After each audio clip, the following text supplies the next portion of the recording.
privilege you have here. Thank you.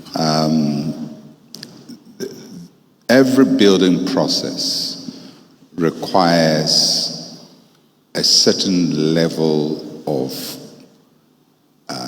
foresight. Jesus says if you're going to build something, you have to think of it. You have to have an idea what you have to build. And so builders require, people normally say vision, but it is the ability to imagine what you want to do. But being able to imagine it is one step. The thing is whether you have the skill to do it. And the skill will be more technical. So that there is a level where you have an idea, but there is another level where your competence and technical ability must match the idea. And if the technical competence doesn't match the idea, it just remains a dream. And even after you've utilized technical competence either of yours or borrowed from others, you have to have the ability to sustain what has been built and to grow it to the extent that you want it to be grown. So there are phases of wisdom, of knowledge, of understanding that go through every project, whether it's building a church or university as you've done, or a business as most people do. So what exactly is the difference between wisdom, knowledge, and understanding? Wisdom comes from the root of having an idea, or let's say a skill to do something. But having the skill to do it is one thing. People have skill to play football. They have skill to draw. They have skill to argue a case. They have the wisdom, but they need understanding. They need a deeper component, and that's where the technical competence comes in. So I think the differentiation is very important, and we see it in all levels. When somebody's, we've seen great footballers in Ghana. In Ghana, everybody's a great footballer because we all play football, gutter to gutter. We learn to play it, we develop skills, people love it in the neighborhood. But to be able to play at a bigger level, there's a certain conceptual development in your mind that must happen. And that's, you must have a deeper understanding of what you're doing.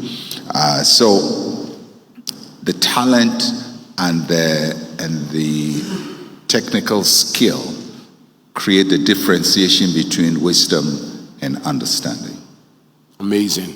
So wisdom is the skill, the talent. Yes. It could be natural. It could be natural. And most times, I mean, when we say something is a natural skill, it can come naturally in different ways. It can come naturally because you were born with it. And so you have a natural aptitude towards it. But it can come naturally also because you are in the environment. If all your brothers are playing football, you become a good footballer. And so although it's not a technical skill, it's a natural skill that is influenced by environment. That this place you grew up in influences natural talent. So very often people discover things they are able to do. Some they're able to do because they have a natural aptitude for it. Some it's because of the associations they had very early in life and the kinds of influences they have. But all of that is at the natural level. It's at the talent level. It's something most people have. But to really add value to it, there has to be a deeper understanding of it. I mean, that's why you go to school.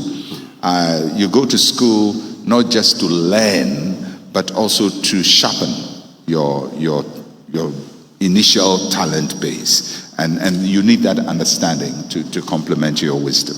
So that this natural wisdom, natural ability, move you towards a certain career path? It may, when I was younger, I had more set views about these things. As I've grown older and observed better, I feel that sometimes people lock themselves in too early in life. I think our educational system itself is like that. Pretty soon, they're trying to box you that you're a science student, you're supposed to be this, you're supposed to be that. And sometimes it's too early to determine where your skill should be deployed. Because your skill is going to be deployed also in the midst of a space. There are certain skills that if you have in Ghana, you will not prosper. You will not prosper. You won't do well. And it's not that you don't have the skill, but the Ghanaian community, the market forces are not appreciative of that skill. So people have and develop talents. For example, if you have dancing skill or dancing talent, and you go to university and you learn ballet dancing and all of that, you'll be advised not to operate in Ghana. Because there's no market value for it. Whereas if you were in Italy or you were in France, there will be probably market value for it. Now, if you decide, okay, I still want to stay in Ghana with this talent I have because I believe I have a calling, I believe this is what I want to use my life for, then you have to see yourself as a pioneer. And if you're a pioneer, your work goes beyond your talent. Your work now includes building the infrastructure for your talent. So you are now going to construct the mental aptitude, the appreciation. You're going to do advocacy for the talent so that you who is at one point a practitioner is also the advocate for your talent in order to create the market for it. If you don't have that aptitude to do that, then it's better you look for somewhere else where your talent will be appreciated or do something else with the skills you have. Amazing.